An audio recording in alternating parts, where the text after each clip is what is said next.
म्हणतात ना, आयुष्य दुसऱ्यावर केलेल्या छोट्यातल्या छोट्या उपकाराची जाणीव ठेवत असतं. छोट्याशा गर्दीच्या गल्लीमध्ये योगेश नावाचा छोटा मुलगा राहत होता. त्याच्या घरात गरिबी होती.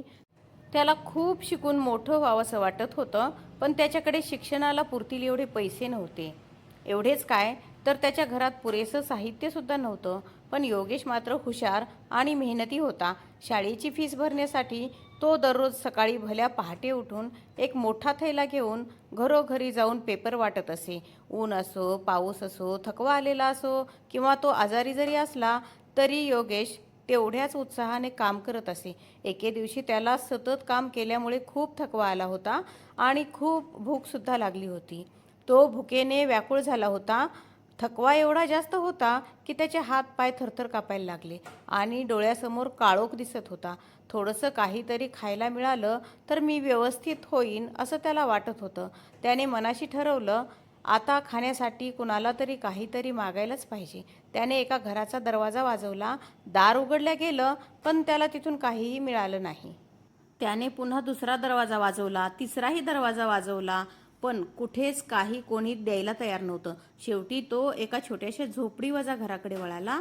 त्या छोट्याशा घराचा दरवाजा उघडला गेला आणि समोर मीरा उभी होती. तिचा साधारण चेहरा आणि चेहऱ्यावर शांतता होती. योगेश हलक्या आवाजात म्हणाला, ताई, मला एक ग्लास पाणी मिळेल का? मीराने त्याच्याकडे पाहिलं. त्याचे हात कापत होते आणि चेहऱ्यावर थकवा जाणवत होता. ती काहीच न बोलता आत गेली आणि तिने एका हातात प्लेटमध्ये एक भाकरी आणि त्यासोबत चटणी आणली. दुसऱ्या हातात ग्लासभर ताक आणलं. योगेशने गुपचूप ती भाकरी खाल्ली आणि त्यावरून ताक पिलं. त्याचा आत्मा तृप्त झाला. योगेशने खिशात हात घातला आणि त्याने काही पैसे काढले. मीरासमोर हात करत तो म्हणाला, ताई, हे घे पैसे. मला खूप भूक लागली होती आणि तू मला खायला दिलंस, त्यामुळे मला बरं वाटलं. मीरा हसून म्हणाली, मी पैशासाठी असं काही केलेले नाही. तिने पैसे घेण्यासाठी नकार दिला.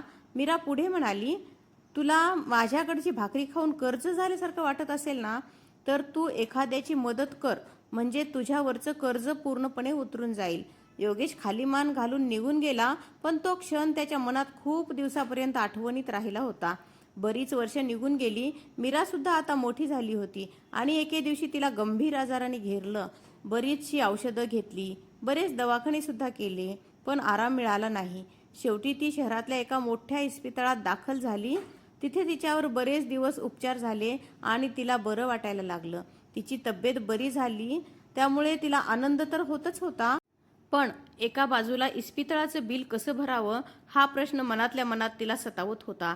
नर्सने बिल आणून तिच्या हातात दिलं. त्यावर लिहिलं होतं, बिल पूर्ण भरले गेलेलं आहे, एक भाकरी, चटणी आणि एक ग्लास ताक देऊन. त्याखाली डॉक्टरांचं नाव लिहिलेलं होतं, डॉक्टर योगेश. मीराच्या डोळ्यातून अश्रू वाहू लागले. तिच्या लक्षात आलं. ती मनाशी म्हणाली, कोणतंही चांगलं काम छोटं नसतं. उपकाराची किंमत वेळच ठरवते. चांगल्या कामाची परतफेड आयुष्य कुठल्या ना कुठल्या टप्प्यावर करतच असतं. ही छोटीशी कहाणी तुम्हाला आवडली असेल तर व्हिडिओला लाईक करा आणि अशाच अर्थपूर्ण कहाणी बघण्यासाठी आपल्या चॅनलला सबस्क्राईब मात्र नक्की करा. धन्यवाद.